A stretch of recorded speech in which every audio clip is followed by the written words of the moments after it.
We bring you an inside look at a corner of the real estate world few ever see. And the view from there is not to be believed. Brokers are selling more than just dream houses. They're peddling a rarefied lifestyle, showcasing champagne and caviar, as well as a Ferrari in the driveway, even if it's rented.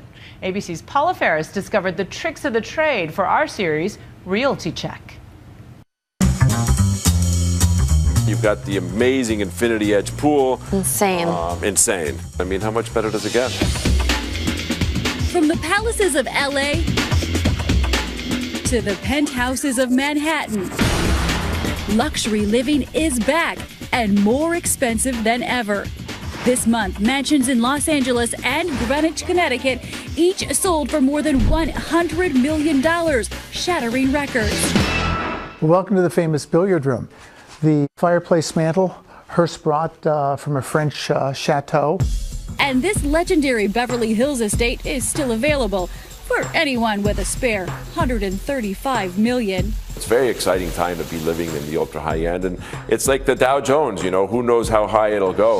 Mauricio Umansky is a Los Angeles real estate broker who specializes in ultra high-end homes. That is, when he's not moonlighting on the Real Housewives of Beverly Hills. Good luck. Thank you very much. Good day. His wife is housewife Kyle Richards. We're seeing clients coming in from Europe, Asia, China, Singapore. All driving up prices.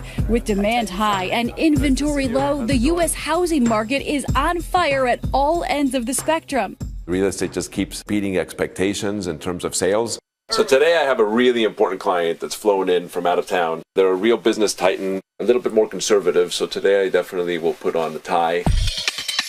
The real estate agency that he runs is called simply The Agency. I've sold houses to absolutely everybody, from extraordinarily high-end celebrities, whether it be Arnold Schwarzenegger or Heidi Klum and Seal, big hedge funds, big stock guys, gurus in their industries. I love this environment. Serene. It's such a cool, serene environment. With his daughter Farah, also a broker at the agency, by his side, Mauricio brought us on a tour of some of the agency's most exclusive listings and revealed the art of the big sale. Obviously, we think that the right client for this house is going to be a true art enthusiast. 100%. So we really went through the effort of bringing in some really special art. This 16,000 square foot estate in the Tony Holmby Hills neighborhood of Los Angeles is for sale for $48 million. Built by Italian developers, it is by some accounts the most expensive spec home for sale in America. We are on Boardwalk right now. The opportunity to represent, market, and sell a property like this is extraordinarily exciting. Tonight, Mauricio is throwing a champagne and caviar party. No, not for the high net worth buyers, but for other select brokers who are getting a first peek at the house. Have you had any of the caviar yet? I'm vegan. The home is not officially listed on the real estate databases, which means you have to know someone to find out about it. We're trying to just be exclusive, get it sold under the radar. This is a high-profile purchase, and a lot of people don't like to be show-offs. And if this is what $48 million can get you in Los Angeles, this is what a similarly priced duplex penthouse looks like in New York, where prices per square foot are skyrocketing. How much are you paying just for the view? A lot. I mean, there are very few viewpoints in Manhattan. It could be the rivers, and I would say Central Park, that are priceless. And this is protected. You'll never be able to lose your view here.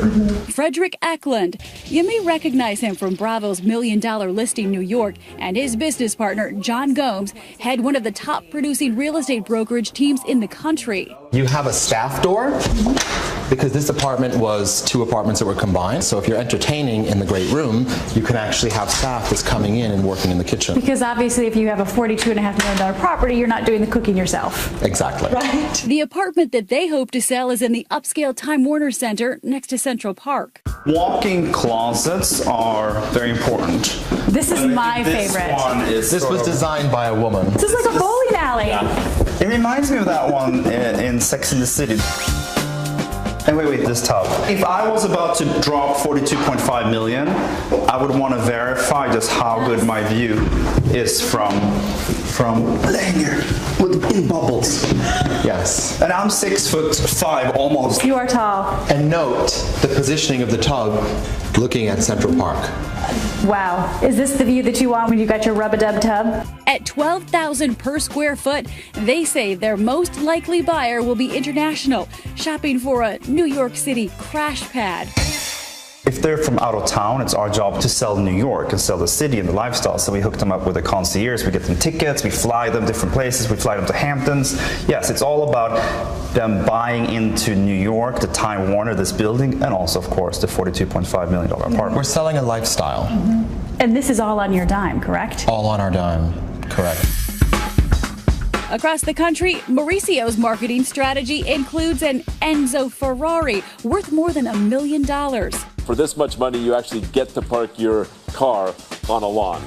They are prepping for an evening event for Ferrari owners. We look at ways of selling a house through its lifestyle versus selling a property through its real estate. There is a price for this nest high up in the Hollywood Hills, $38 million. The furniture is included, not the art. Somebody that would be buying this house would be somebody like Leo DiCaprio. He loves this type of architecture, loves it up here. I totally see a Leo DiCaprio buying this house. DiCaprio has not come in for a tour, though he has recently been house hunting in New York City. Frederick says that DiCaprio visited one of his team's listings, a new construction downtown. Our job is to design something very specific for someone super uber wealthy. The entire roof is private for the penthouse only. Those who are not household names do not automatically get the red carpet rollout. Potential buyers are screened before they can even tour. I've said no to multiple people that have wanted to see houses, and generally speaking, it's just because we don't feel that they qualify. I had another client, he wanted to live right next door to Sylvester Stallone. I called up Sly, I said, do you know this guy? Sly told me he had a stalker,